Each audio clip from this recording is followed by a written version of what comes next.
Chant de argument. Jeanne, armée par Saint-Denis, a trouvé Charles VII à Tours, ce qu'il fit en chemin et comment il eut son brevet de pucelle. Heureuse 100 fois qui trouve un pucelage, c'est un grand bien, mais de toucher un cœur est, à mon sens, le plus cher avantage. Se voir aimer, c'est là le vrai bonheur. Qu'importe, hélas, d'arracher une fleur, c'est à l'amour à nous cueillir la rose. De très grands clercs ont gâté par leur glose un si beau texte. Ils ont cru faire voir que le plaisir n'est point dans le devoir. Je veux contre eux faire un jour un beau livre. J'enseignerai le grand art de bien vivre. Je montrerai qu'en réglant nos désirs, c'est du devoir que viennent nos plaisirs.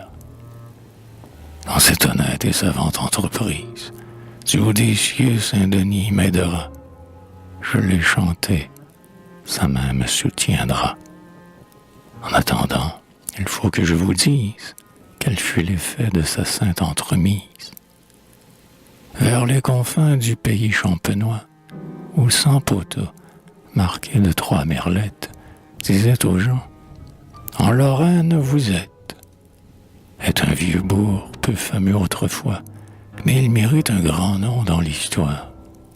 Car de lui vient le salut et la gloire des fleurs de lys et du peuple gaulois. De Don Rémy chantons tous le village, faisons passer son beau nom d'âge en âge. Oh, Don Rémy, tes pauvres environs n'ont ni muscat, ni pêche, ni citron, ni mine d'or, ni bon vin qui nous donne. Mais c'est à toi que la France doit Jeanne. Jeanne y naquit. Certains curés du lieu, faisant partout les serviteurs à Dieu, ardent au lit, à table, à la prière, moine autrefois de Jeanne fut le père. Une robuste et grasse chambrière fut l'heureux moule où ce pasteur jeta cette beauté qui les Anglais dompta. Vers les 16 ans, en une hôtellerie, on l'engagea pour servir l'écurie. À vos couleurs, et déjà de son nom, la renommée remplissait le canton. Son air est fier, assuré, mais honnête. Ses grands yeux noirs brillent à fleur de tête. 32 dents d'une égale blancheur sont l'ornement de sa bouche vermeille, qui semble aller de l'une à l'autre oreille, mais bien bordée et vive en sa couleur, appétissante et fraîche par merveille. Ses tétons bruns, mais ferme comme un roc, tentent la robe, et le casque, et le froc. Elle est active, adroite, vigoureuse, et d'une main potelée et nerveuse, soutient fardeau, verse 100 brocs de vin, sert le bourgeois, le noble et le robin.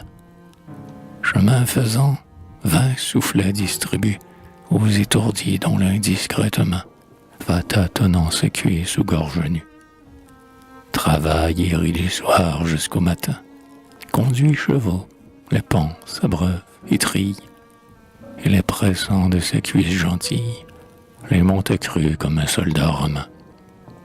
Ô profondeur, ô divine sagesse, que tu confonds l'orgueilleuse faiblesse de tous ces grands si petits à tes yeux, que les petits sont grands quand tu le veux.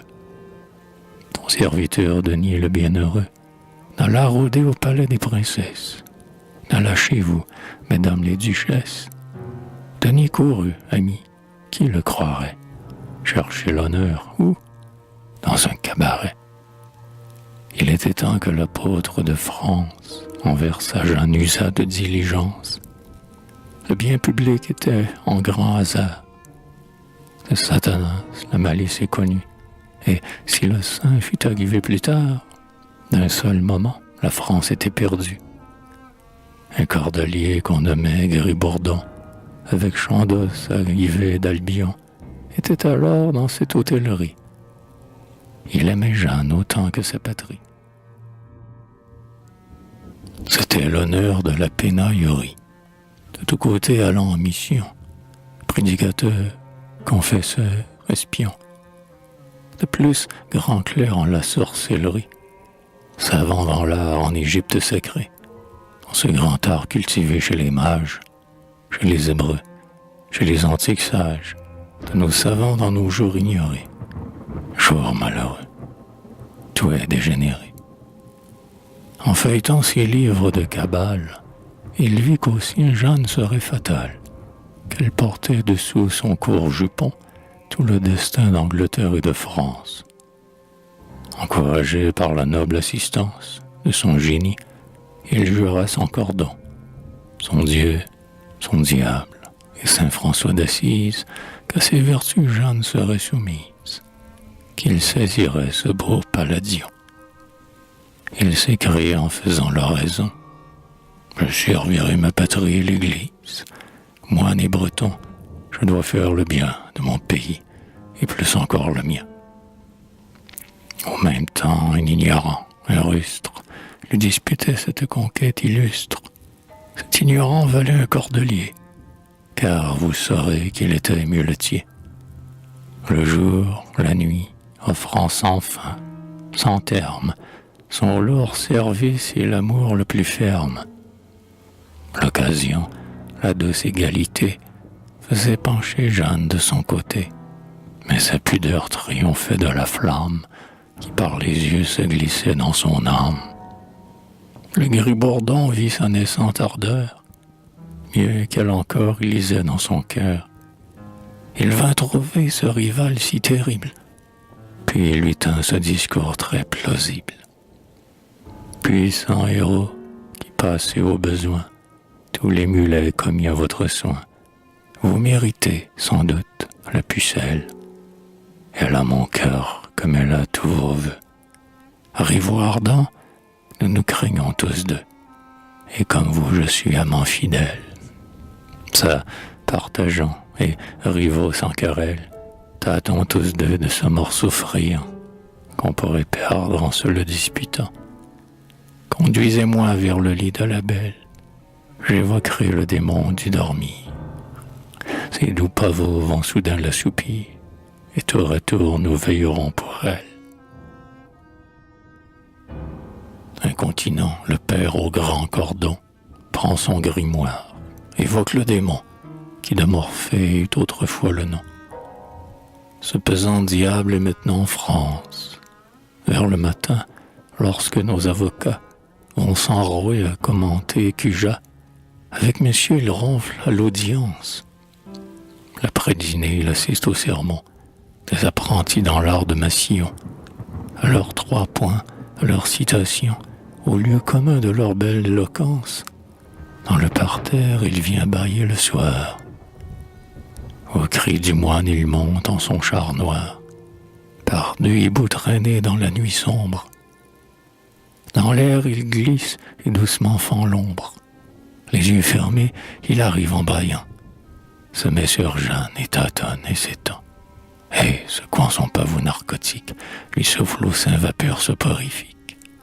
Tel on nous dit que le moine Gérard, en confessant le gentil Cadière, insinuait de son souffle paillard, de Diabloto une ample fourmilière.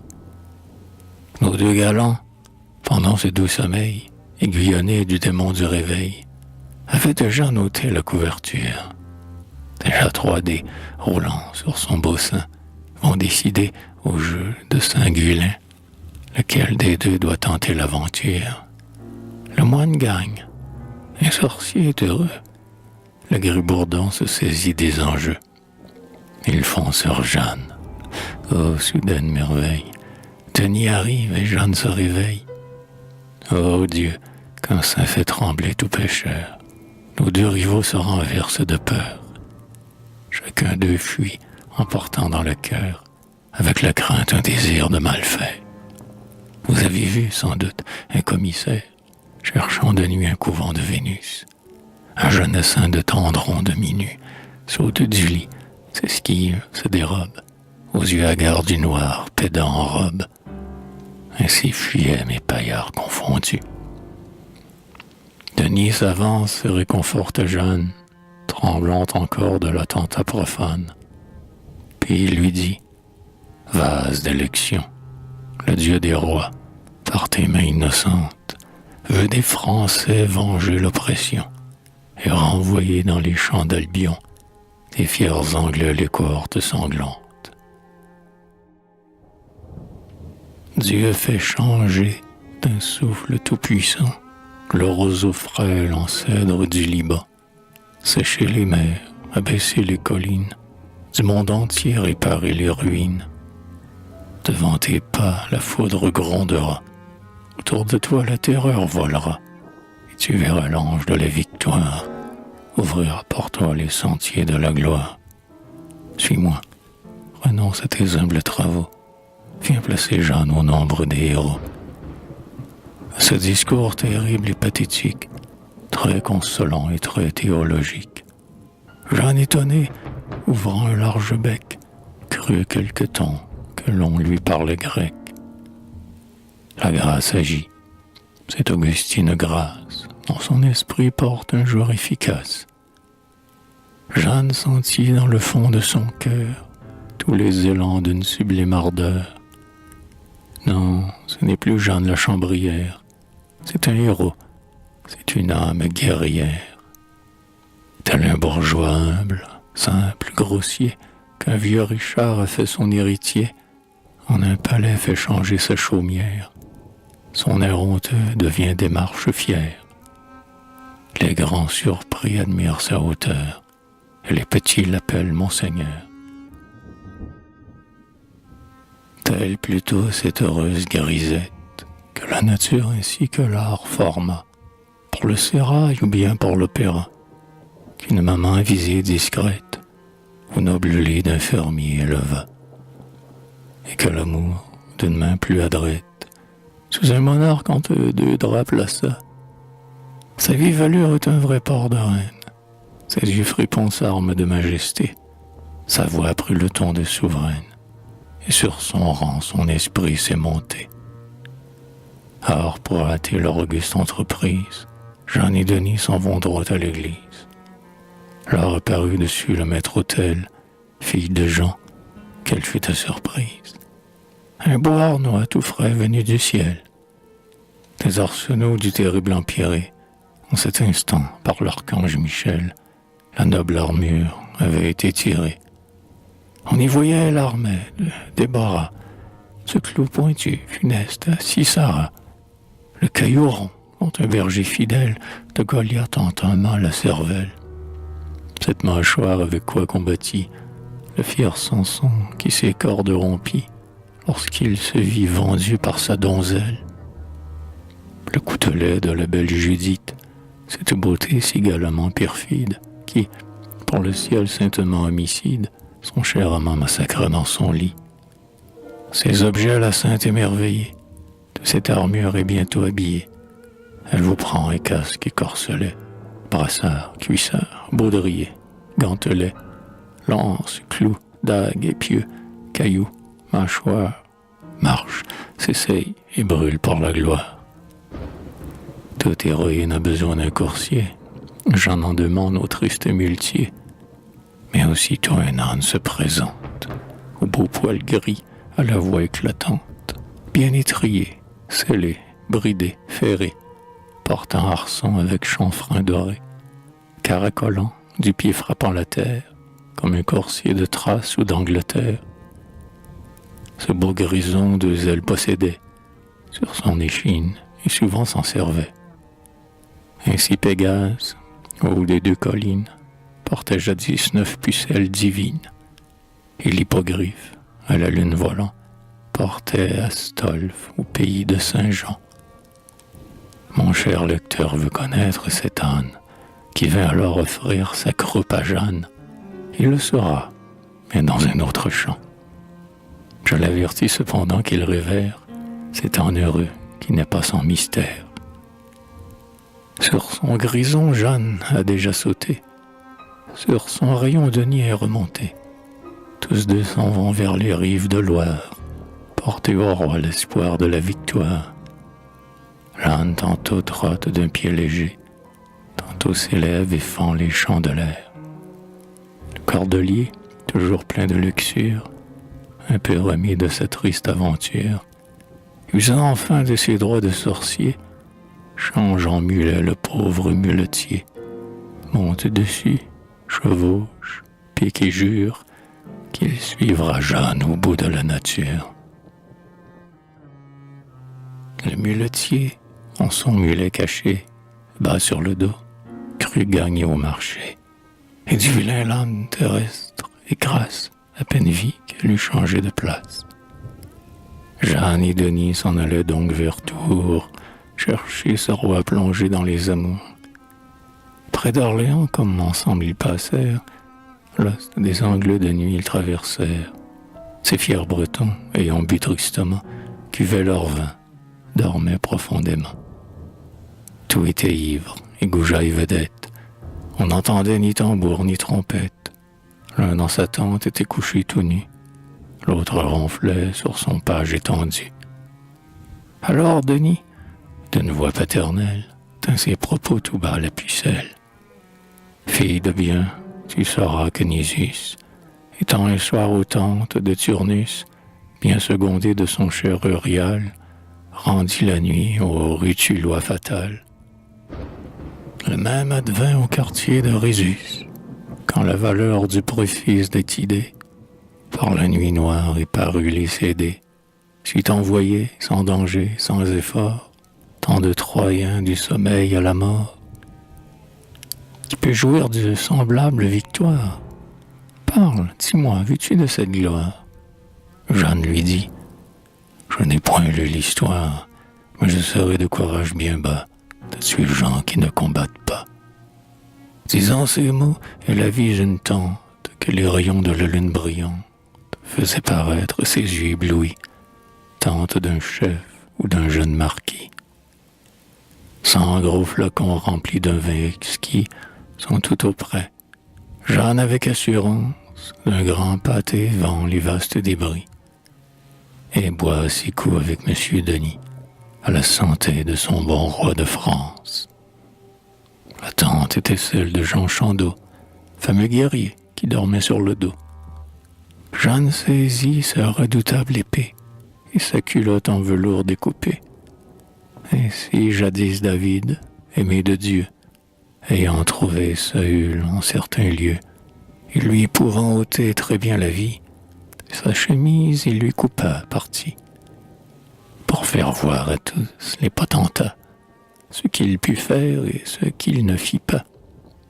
Près de Chandos était un jeune page de 14 ans, mais charmant pour son âge, lequel montrait 2 globes faits autour, qu'on aurait pris pour ceux du tendre amour.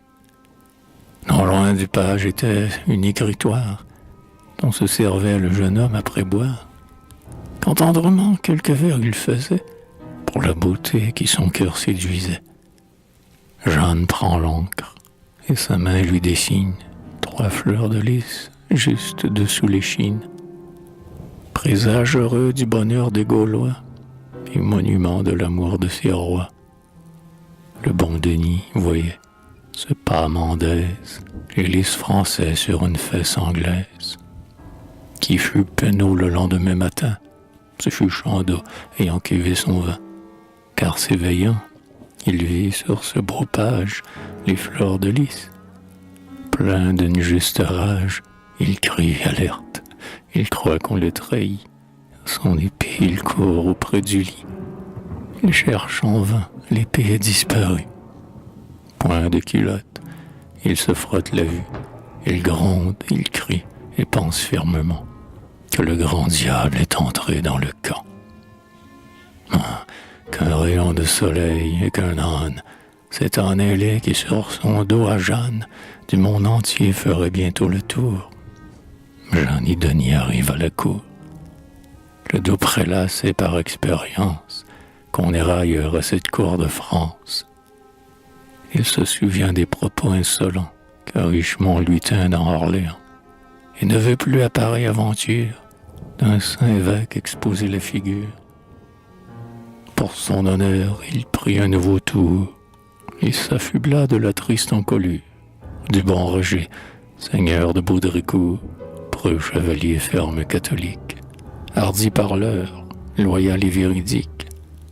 Malgré cela, pas trop mal à la cour. Et jour de Dieu, dit-il, parlant au prince, vous languissez au fond d'une province, esclave roi, par l'amour enchaîné. Quoi? votre bras indignement repose. Ce front royal, ce front n'est couronné que de tissu et de myrte et de roses, et vous laissez vos cruels ennemis, rois dans la France et sur le trône assis. Allez mourir, vous faites la conquête de vos états ravis par ces mutins. Le diadème est fait pour votre tête, et les lauriers n'attendent que vos mains. Dieu, dont l'esprit allume mon courage, Dieu, dont ma voix annonce le langage, sa faveur est prêt à vous couvrir. Osez le croire, osez vous secourir. Suivez du moins cet auguste Amazon. C'est votre appui, c'est le soutien du trône. C'est par son bras que le maître des rois veut rétablir nos princes et nos lois. Jeanne avec vous chassera la famille de cet Anglais si terrible et si fort. Devenez homme, et si c'est votre sort d'être à jamais mené par une fille, fuyez au moins celle qui vous perdit, qui votre cœur dans ses bras amollit, et, digne enfin de ce secours étrange, suivez les pas de celle qui vous venge. L'amant d'Agnès eut toujours dans le cœur, après l'amour, un très grand fond d'honneur.